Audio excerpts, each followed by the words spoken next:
नमस्कार सख्यांनो, मी सौ वीणा वैभव चाफेकर, वय वर्ष 40, शाखा वसई पश्चिम. गोपाळकाला हा सण मी तुम्हास उखाण्यात सांगणार आहे. संसाराच्या सुखदुःखाचे जमले थरावर थर, राधेच्या मनी गुंतला तो नारंग श्याम सुंदर. एक एक क्षण जमवी साता जन्माचे बंधन, सावळ्याच्या वेणूनी वाढविले हृदयचे स्पंदन. कृष्णाच्या किमयेने रंगी रंगला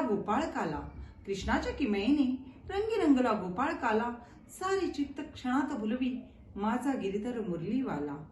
हिरवा शालू लेऊनी धराही नटली सजली, श्रावणाच्या चिंबसरीनी मनी पालवी फुलली. कान्ह्याचा हा जन्म सोहळा लाभले प्रेमाचे नवनीत, काला पिवनी तृप्त जरी मन हेच हृदयीचे संचित. मोर पिसाच्या स्पर्शानेही अलगद फुलली रासलीला, आणि वैभवरावांच्या संगतीने गोकुळी सुखाचा बहर आला. धन्यवाद सख्यांनो.